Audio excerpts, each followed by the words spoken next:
The city of New York always seemed to hum with a rhythm of its own. Towering skyscrapers cut through the clouds like titans of steel and glass, each one telling a story of ambition, money, and power. In the heart of this urban jungle stood Harrison Global, one of the most successful conglomerates in the world. Its headquarters loomed above the busy streets, polished windows gleaming with sunlight, a fortress of influence and prestige. At the very top of that tower sat its king, Alexander Harrison, a billionaire whose sharp mind, ruthless business strategies, and unwavering control had earned him both admiration and fear. Alexander Harrison was known to everyone as a man who didn't fail. He was decisive, intimidating, and brilliant. Competitors hated him, associates respected him, and the media adored dissecting his every move. Yet behind the carefully crafted image of power and perfection, Alexander carried a vulnerability that few ever glimpsed. That vulnerability was his daughter, Emily. Emily Harrison was 12 years old, delicate yet strong in her own way. She had inherited her mother's auburn hair, her pale complexion, and her gentle eyes, but her smile, when it appeared, was radiant enough to soften even the hardest of hearts. From the moment she was born, Alexander had sworn to protect her, to give her the best that the world could offer. And in terms of material comfort, he had succeeded. Emily had everything. The finest clothes, a penthouse suite to call home, private tutors, and access to resources that most children could never imagine. Yet Emily carried something inside her that money could not erase. She had been born deaf. Her world had always been quieter than everyone else's, her reality framed by silence and gestures. When she was very young, Alexander thought technology would solve everything. He hired the best doctors, provided hearing aids, and even considered experimental treatments. But Emily's deafness wasn't something to be fixed. It was a part of her identity. Despite the support, she still faced isolation every day. At school, other children didn't know how to communicate with her. They grew impatient when she struggled to lip read or misunderstood their words, so eventually they stopped trying. Adults, too, often treated her with awkward politeness but rarely genuine warmth. At charity events or company galas, Emily was the child who smiled sweetly in photos, standing beside her powerful father but always apart from the conversations. Alexander loved her deeply, but his inability to slow down and learn her world left a painful gap between them. He depended on interpreters, on written notes, on anything but his own effort to bridge the divide. Emily, in her quiet way, had learned to accept it. She filled her silence with drawings, books, and daydreams. Still, deep inside, she longed, not for wealth, not for grand gifts, but for someone who would see her as a person rather than a problem. It was on a gray Thursday afternoon that something extraordinary happened. Rain pattered against the skyscraper windows, streaking the city in muted colors. Inside the Harrison Global lobby, employees hurried across the marble floors, their conversations a blur of meetings, deadlines, and deals. The lobby, with its golden elevators and cold elegance, was a place where no one lingered. Everyone walked with purpose. No one stopped to notice the girl sitting quietly in the corner, sketching in her notebook as she waited for her father to finish his meeting. Emily was used to this. She always waited. Sometimes she watched the clock. Sometimes she drew flowers, animals, or towers that resembled the one she was sitting in. Today she was sketching a bird, wings spread as though yearning for freedom. She glanced up, occasionally, but no one ever met her eyes. Secretaries rushed past her, executives in tailored suits brushed by, phones pressed to their ears. To them, she was invisible. But one man noticed. Michael Carter pushed a cart of cleaning supplies across the gleaming floor. He was the building's janitor, dressed in a plain navy uniform, his sleeves rolled to his elbows. His job was simple: keep the building spotless, unseen and unappreciated by those above him. He was used to being invisible himself. Yet as his cart squeaked closer to where Emily sat, he slowed down. Something about the girl, her hunched shoulders, the way her eyes darted down each time someone ignored her, stirred something in him. Michael paused, resting one hand on his cart, and lowered himself slightly to her level. Emily blinked, surprised. Few people ever bothered to look at her directly, let alone crouch down near her. Then Michael raised his hands. His fingers began to move with practiced grace. "Hello," he signed. "My name is Michael. What's your name?" For a moment, Emily froze. Her heart hammered in her chest. Had she understood correctly? Someone was signing to her. With trembling hands, she slowly signed back, Emily. Michael's face softened into a warm smile. Nice to meet you, Emily. I like your drawing. Is that a bird? Emily's eyes widened, tears threatening to spill. Then she nodded, her lips curving into a smile she hadn't shown in weeks. She lifted her hands, her movements quick and full of energy. Yes, a bird. It's flying. Michael chuckled softly. It's beautiful. You're very talented. For the first time in what felt like forever, Emily felt truly seen. Their hands moved back and forth, a conversation flowing in silence yet louder than anything she had ever experienced. She told him about her love for drawing, about the stories she liked to imagine. He told her about his own daughter, grown now, who had once taught him sign language so she could help a deaf classmate in school. It was through her that Michael had learned, and though the memory carried a bittersweet weight, it had given him the ability to connect with Emily now. From that day on, whenever Michael's cleaning rounds brought him near the lobby, he would pause for a few minutes to talk with Emily. They shared stories about favorite books, about silly jokes, about little things that made them happy. He sometimes signed riddles that made her giggle silently, covering her mouth with her hand. To Emily, those brief moments were treasures. For once, someone didn't look past her. For once, she wasn't alone. But in a building filled with ambition and gossip, nothing went unnoticed for long. Employees whispered behind polished desks and glass doors. Why is the billionaire's daughter talking to a janitor? One receptionist murmured, "It doesn't look right," another replied. Their hushed voices carried up the chain, as rumors often did, until they finally reached the ears of Alexander Harrison himself. That evening, after a 12-hour day filled with negotiations, Alexander descended to the lobby. His tie loosened, his eyes sharp as ever, he scanned the room, and froze.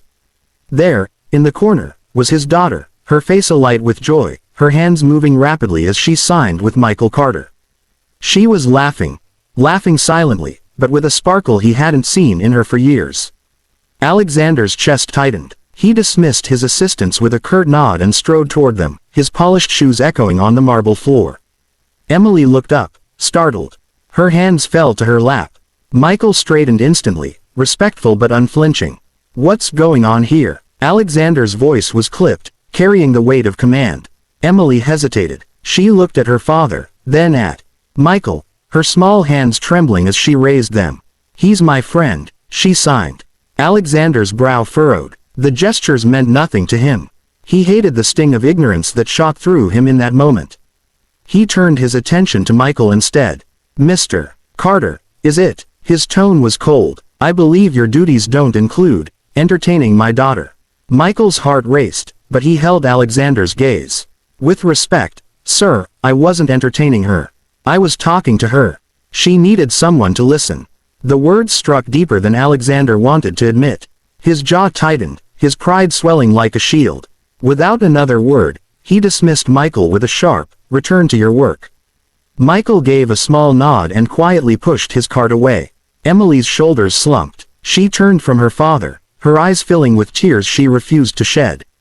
That night, the penthouse felt colder than usual. Emily sat silently at the dinner table, refusing to write anything on the notepad beside her. She didn't sign. She didn't even meet her father's eyes. When Alexander tried to speak, she only crossed her arms, her silence louder than any protest. Alexander sat back in his chair, his mind unsettled in a way no hostile takeover or failed deal had ever managed. For the first time, he wondered if all his success had come at the cost of something far more important. He had given his daughter the world, yet she still felt invisible. And echoing in his mind, over and over, were Michael Carter's words, "She needed someone to listen." The following morning dawned gray, but Alexander hardly noticed. His thoughts had not left him since the confrontation in the lobby. He had gone to bed with Michael Carter's words repeating themselves endlessly in his mind, and even in the quiet luxury of his penthouse bedroom, the echo followed him. She needed someone to listen. Alexander was a man who had built empires from nothing, who commanded respect with a glance, who negotiated billion-dollar deals without breaking a sweat. But when it came to his daughter, a girl who carried half his heart, he realized he had failed in the most fundamental way. He had given her wealth but not connection. He had offered protection but not presence. And that truth gnawed at him. By mid-morning, Alexander was seated at the long mahogany conference table on the 42nd floor, but his attention drifted as executives presented charts and numbers. He stared at the empty chair beside his assistant, the place where Emily's tutor normally sat. Today, it was vacant. His daughter had refused her lesson. He knew Emily's quiet rebellion was no accident, it was a message. One that pierced him more than he wanted to admit. Later, when he returned downstairs, he found her sitting stiffly in the lobby again. But unlike before, she wasn't sketching. Instead, she clutched her notebook against her chest as though guarding her thoughts. Her eyes were red, though she tried to keep her face unreadable. Alexander approached cautiously, unsure how to begin. "Emily," he said softly, crouching so they were at eye level. "What's wrong?" She didn't speak, of course. Instead, she snatched up her pen, scrawled something quickly across a page, and shoved it toward him. The words hit harder than any corporate blow. "You don't understand me. Michael does. You won't even try." Alexander's throat tightened. He opened his mouth to argue, to explain, but nothing came out. What defense did he have? He hadn't tried, not truly. He had let interpreters and tutors stand between them. He had assumed that love could be expressed in gestures of wealth, not gestures of language. For the first time, he saw through her eyes. The endless rooms of polished marble, the silent people rushing past her, the father who cared but had never made the effort to meet her where she lived, in silence. That evening, after putting Emily to bed, Alexander sat in his private study with the city lights flickering through the glass wall behind him. His laptop glowed faintly, illuminating the lines of fatigue etched into his face. Slowly, with uncharacteristic hesitation, he typed, "Beginner Sign Language Lessons Online." The search results appeared. Videos, tutorials, step-by-step guides. Alexander Harrison, billionaire mogul, who had conquered hostile takeovers and dominated boardrooms, clicked on a video titled, "Learn to Sign Your First 20 Words." His large, steady hands trembled slightly as he lifted them to mimic the shapes. "Hello. Thank you. I love you." His movements were clumsy, his memory faltered, but he repeated each one, again and again. Hours slipped by as he practiced. For the first time in years, he was not the teacher or the leader. He was the student. The next day, Emily barely acknowledged him. She sat through breakfast in silence, eyes focused on her cereal, as if daring him to notice her absence of words. Alexander didn't push. Instead, every spare moment he had, between meetings, on the ride in his chauffeured car, even at night, he practiced. Slowly, painfully, he began to build a vocabulary. At first, he struggled with remembering sequences, but determination burned inside him. Each awkward sign was a small step closer to his daughter. Meanwhile, Emily continued her stolen moments with Michael. The janitor never intruded but always made time if he saw her sitting alone. Their conversations ranged from silly to heartfelt. Emily shared her favorite fairy tales, drawing them out in her notebook as she signed them. Michael listened, his eyes kind, responding with stories of his own youth or jokes that made her laugh so hard her shoulders shook. He treated her as though she wasn't the billionaire's daughter, but simply Emily, a girl who wanted to be heard. One afternoon, Alexander found the courage to speak directly to Michael again. He approached him not with the cold steel of authority but with a tentative humility unfamiliar to him. "Mr. Carter," he began, his tone softer, "may I have a word?" Michael paused, setting aside his mop. He half expected another reprimand, but he nodded. "Of course, sir." Alexander drew in a breath. It felt strange, almost unnatural, to apologize, but he forced himself to do it. "I was wrong the other night. I thought you were overstepping. But the truth is," he hesitated, choosing his words carefully. "You gave my daughter something I didn't. You gave her a voice." Michael looked at him steadily, his expression calm, unafraid. "She already had a voice, sir. She just needed someone to listen." The words hit Alexander again like a hammer. For a moment, the weight of his empire, his reputation, his pride, all of it, fell away. He wasn't a billionaire or a CEO in that instant. He was just a father who had been failing his daughter. Weeks passed, and Alexander practiced tirelessly. His assistants began to notice him studying flashcards in between calls. His driver saw him mouthing words silently as he shaped signs with his fingers in the back seat. Even at midnight, when most of the city slept, Alexander was in his study, repeating until his hands ached. For the first time in years, his ambition wasn't for profit, it was for love. The moment of truth came unexpectedly. One afternoon, Emily was again waiting in the lobby, sketching absent-mindedly. She didn't notice when her father approached, his expensive shoes strangely quiet against the marble. He sat beside her, and she looked up, bracing herself for the usual polite smile or meaningless words. But instead, Alexander raised his hands awkwardly. His movements were slow, halting, but unmistakable. "Hello," he signed. "I love you." Emily's pencil clattered to the floor. Her mouth opened in a silent gasp, and her eyes filled instantly with tears. For a moment, she couldn't move. Then her hands flew up, trembling but fast. "You learned. For me." Alexander nodded, emotion tightening his throat. His signing was clumsy, but his meaning was clear. "I'm trying. I want to understand you. I don't want you to feel alone anymore." Emily's tears spilled over as she flung her arms around him, hugging him tightly, burying her face in his chest. Alexander held her close, and for the first time in his life, he felt that no victory in the boardroom could ever compare to this, to his daughter's arms around him, to her silent gratitude that spoke louder than any word. From that day forward, everything began to change. Alexander made time each evening to practice sign language with Emily.